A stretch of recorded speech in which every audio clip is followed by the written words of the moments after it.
Most people are losing every single day, and they don't even know it's happening.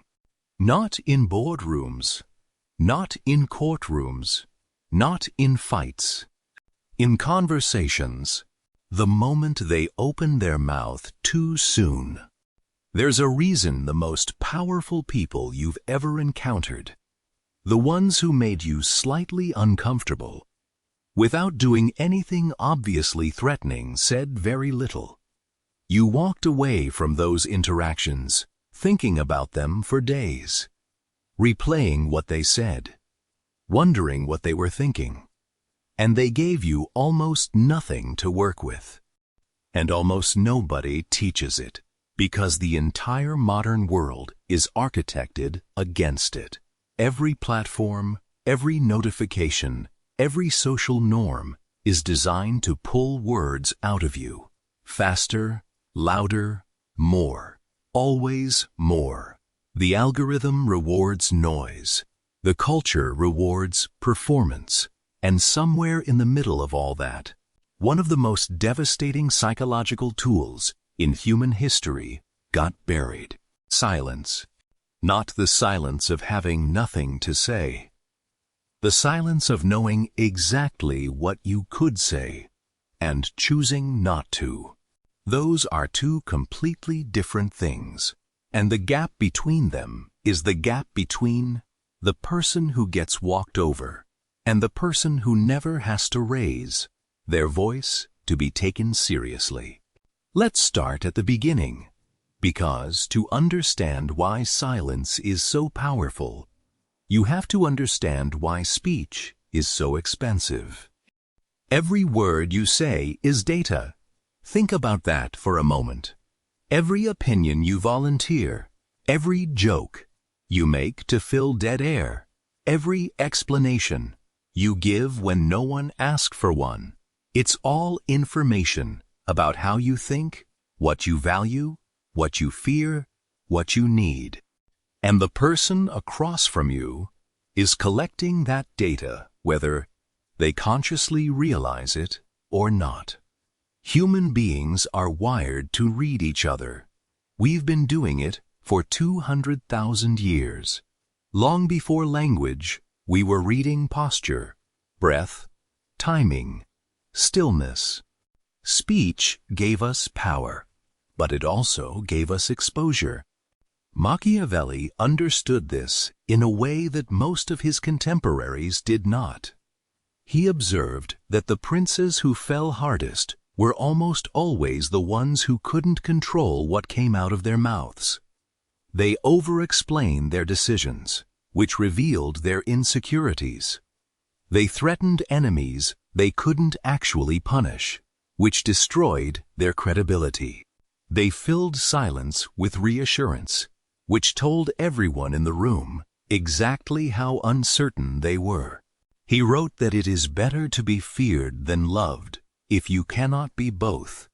And that's been discussed endlessly. But what gets less attention is the quieter principle underneath it. That fear, real fear, the kind that commands rooms, without violence, is almost always built on mystery, on what people don't know about you, on the feeling that you're operating from a depth they cannot fully see. You cannot manufacture that depth by talking more. You manufacture it by talking less, and meaning every word when you do. Here's a psychological mechanism that most people have never had named for them. It's called the ambiguity effect, and it works like this. When people have incomplete information about you, their brains don't leave the gap empty. They fill it, and almost universally, they fill it with something more impressive than the reality, because the brain defaults to assuming that the unknown is significant. When you talk constantly, you remove all ambiguity. You become fully readable, and readable people are, almost by definition, predictable. And predictable people are, almost by definition, manageable. When you're silent, strategically, deliberately silent. You leave a gap, and people fall into it. They start projecting intelligence onto you. Depth, confidence, even threat.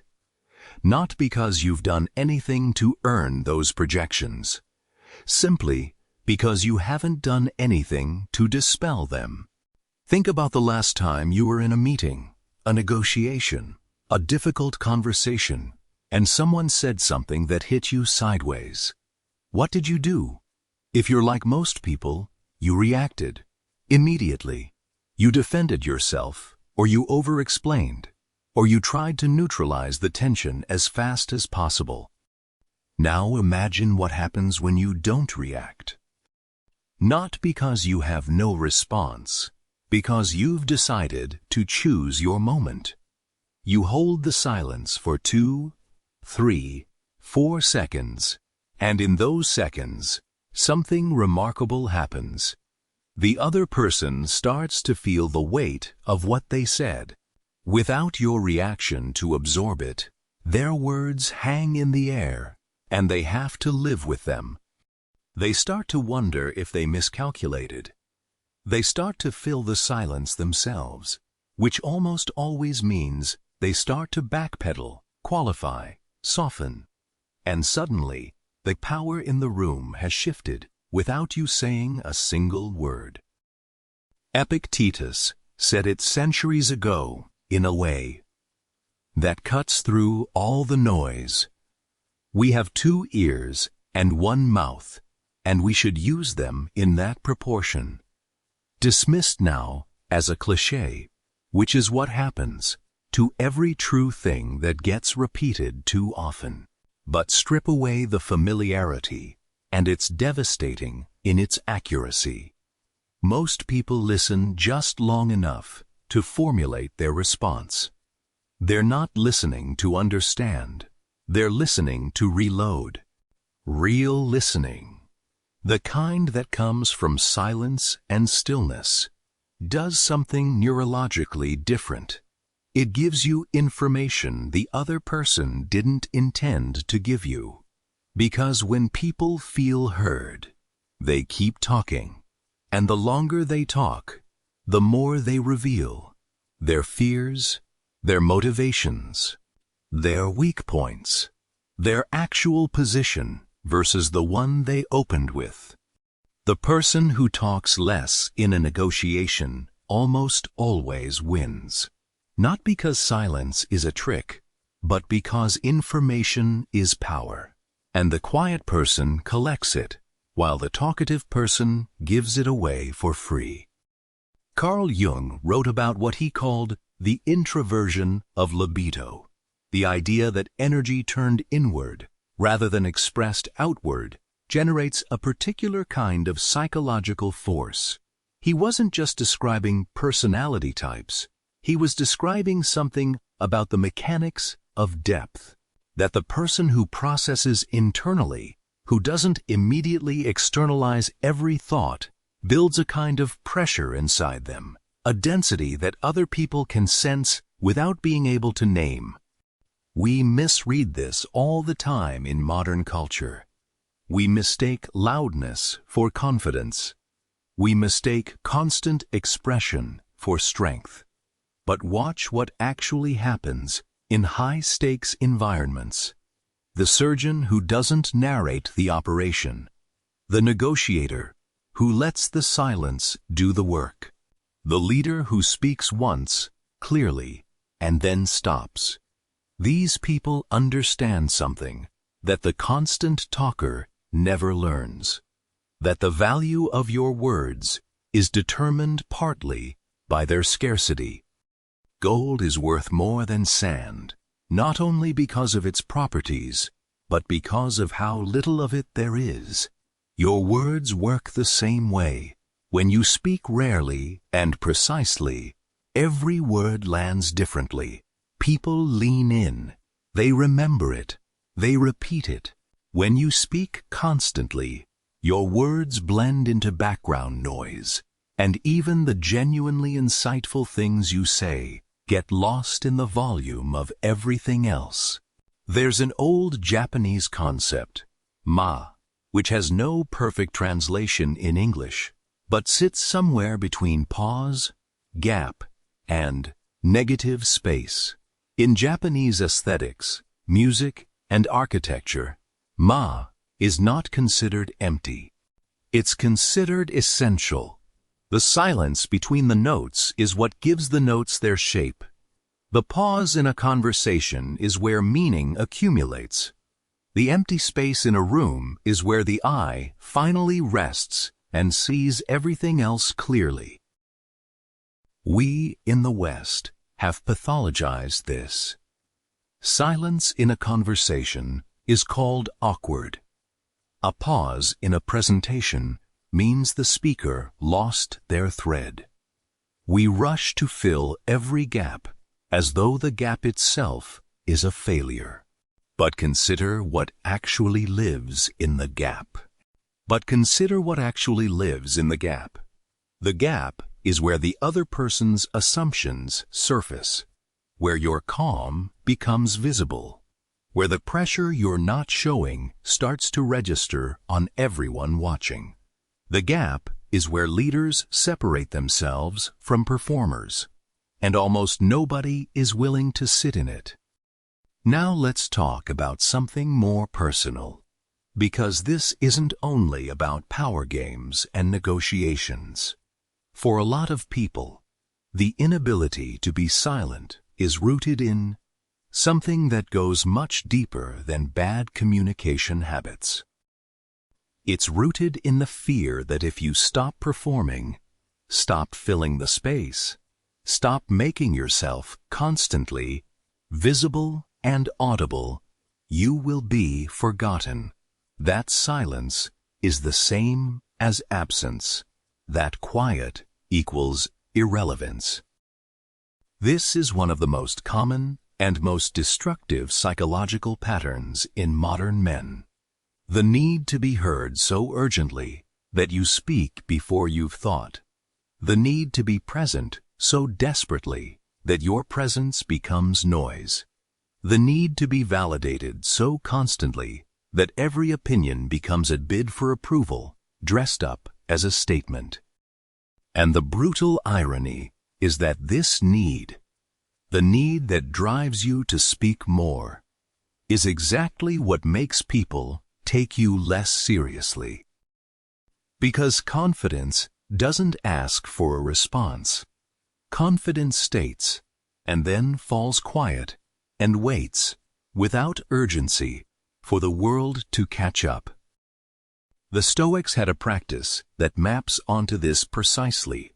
They called it prosody, a kind of watchful self-attention, a constant inner audit of your own impulses and motivations before acting on them. Applied to speech, it means pausing before every word and asking a simple but devastating question. Is this serving my purpose, or am I just uncomfortable with silence? Most of what most people say in a day fails that test. It's filler. It's anxiety with words attached. It's the constant, low-level static of a mind that has never been trained to be still. And training that stillness, actually sitting in silence, practicing it, making it a deliberate discipline rather than an accident, changes something in you that is very difficult to reverse. You start to hear your own thoughts more clearly. You start to hear other people's actual meaning underneath their words. You start to notice what's happening in a room, instead of just what's being said in it. And eventually, you become the kind of person who walks into any environment and, without doing anything visible, changes the atmospheric pressure of it just by being unhurried. Nietzsche wrote about what he called the pathos of distance, the quality that great individuals carry that separates them not through arrogance, but through a fundamental difference in how they orient themselves to the world. You can feel it in certain people. Not superiority exactly, more like they're operating on a slightly different time scale. They're not racing to respond, not anxious to be understood, not performing for the room. They're just there, fully, without urgency. That quality, more than any specific skill or achievement, is what makes people magnetic, and it cannot be faked through technique. It can only be built through the actual practice of silence, of sitting with your own discomfort long enough that it stops running you. Because here's the truth about silence that nobody says plainly enough. Silence is not just a communication strategy. It's a test of self-possession. And self-possession is the foundation of every other form of power. The man who cannot be alone with his own thoughts is the man who can be controlled by anyone willing to offer him noise and distraction. The man who needs constant validation is the man who will compromise his position every time it's challenged, just to restore the warmth of approval. The man who fills every silence is the man who never actually hears what's being said to him, because he's too busy broadcasting to receive. Silence trains you to receive, to actually take in information, process it fully, and respond from a place of thought rather than reflex. And in a world where almost everyone is reacting to the news, to each other, to their own anxiety, the person who responds instead of reacts is operating at a completely different level. This is what Machiavelli meant when he talked about virtù, not moral virtue, but the capacity to act with precision, to intervene at the right moment with the right force, and not a word more than necessary. The prince who speaks only when speaking matters has a word that carries weight. The prince who never stops speaking has advisors who've learned to tune him out. One of the most underrated forms of power that silence gives you is the power to be misread. To let people project what they will onto your stillness and then watch what they project. What someone fills your silence with tells you more about them than anything they could say directly. Fill your silence with their anxiety, and you've learned they need to manage tension. Fill it with flattery, and you know they want something. Fill it with aggression, and you've identified the person who gets uncomfortable when they can't read you. Every one of those projections is intelligence, and you collected it without giving anything away.